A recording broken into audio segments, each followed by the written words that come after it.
Welcome back to the Budget Gamer channel, where we bring you critical and in-depth reviews of just about every indie game we can get our hands on, and today we're going to be taking a look at Transistor for the Nintendo Switch.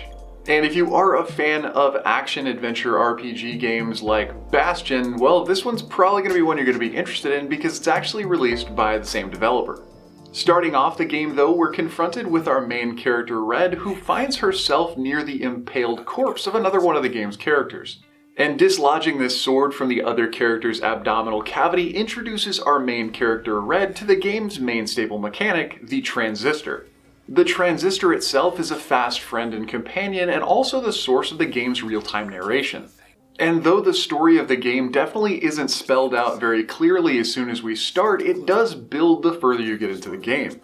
Small comm panels won't explicitly tell you lore, but provide some sort of innuendos as to the backstory that's going on. Additionally, as you play, you'll find downed characters all throughout the game, and confronting them with Transistor, you'll be able to basically siphon out their personal data and add it to your own inventory of skills. Investigating these skills through your items menu, though, will also provide some more background details on some of the game's characters, providing even more of a slight nuance toward the game's lore. Moving into the actual gameplay though, the Transistor itself isn't only your companion and in-game narrator, it's also your main weapon. And while not producing a trail of sparks as you drag it behind you from scene to scene, Transistor itself is actually capable of producing dozens of different attacks. As mentioned earlier, each character that you meet and through certain different encounters, you'll be able to acquire new skills. These skills range from close combat to ranged combat to area of effect attacks, as well as several other attacks that can work to stun or even change the allegiance of different enemies. And while you'll only be able to use 4 of these skills at a time, whether they're linked to the A, B, X, or Y buttons, where the combination gets really cool is in the sort of split dynamic combat system. Combat in Transistor comes across in 2 main forms, whether that's real-time combat or through kind of a turn-based mechanic.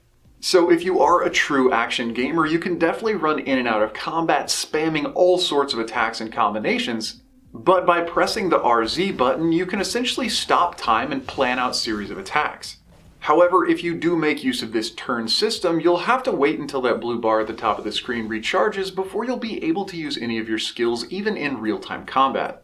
And if this wasn't enough of a learning curve, there's one additional combat dynamic that certain more RPG-based players might really enjoy. You can find dozens of skills throughout your gameplay in Transistor, but you can only allot 4 skills to the action buttons. Every single skill that you pick up in the game will of course have its own attributes, but equipping them as a sub-skill to any other skill will have its own dynamic effects. Some of these might increase the speed or distance of an attack, incorporate blast damage, or even augment your skills in really unpredictable ways. And because of this incredibly involved combat skill tree type system, it's really helpful that the developers actually threw in a bit of a sandbox. Early in gameplay, you'll get access to a skill that allows you to find certain back doors. These back doors will not only allow you access to certain tests and skills to hone your abilities, but also give you access to some pretty much penalty-free combat scenarios where you can play around with all sorts of different skill combinations and not worry about getting a game over. Because while it is actually pretty hard to lose standard combat with random mob spawns, if your health does get all the way down to 0, you'll have to sacrifice one of your skills to refill your HP gauge, and that skill will actually remain unusable until you've passed 2 additional checkpoints. So in this way, the game's combat and HP system is pretty forgiving and does spur you on to get a mastery of a wide variety of skills. And while the game's visuals are obviously an incredible selling point, the game's soundtrack as well is pretty much beyond parallel for the price point. But as brilliant as the game's maps, music, and even its visuals are, and as mysterious as the story is of fighting your way through dozens of mob spawns to hunt down the inevitable enemy, the process, there are a couple things that certain players might be rubbed the wrong way by. One of these is that the lore is mysterious through the entirety of the game. And that means that if you are engaged in this game for the mystery of the story and you really do want some clear answers, you might not walk away with every answer that you were hoping for. And while that is totally forgivable for the bulk of players out there, if you are a player that needs those concrete answers, just be aware that you might not get them.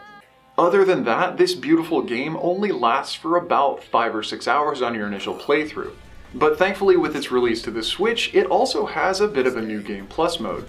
And not only will you be able to start the game over with all of the skills, levels, and abilities that you've acquired through your first playthrough, according to the developer, on your next pass, new areas will open up and even the enemies will change their types. And while I haven't taken full advantage of this to actually know what that developer's comment really means, it is something that inspires me to give it another replay. So if you were even remotely interested, especially if you can catch it while it's still 90% off for just around $1 on the eShop, Transistor is a game that you're really going to want to add to your collection. But anyway, that does about wrap up the review of Transistor on the Nintendo Switch, so if you enjoyed the review, or especially if you found it helpful, feel free to throw me a comment or a like to show your support. And don't forget to click that little bell icon when you subscribe to stay updated with the latest content. There are new and unique indies coming out literally every single day, so there's always going to be some new game to discover right here. But anyway, this has been Budget Gamer, so as always, thanks for watching.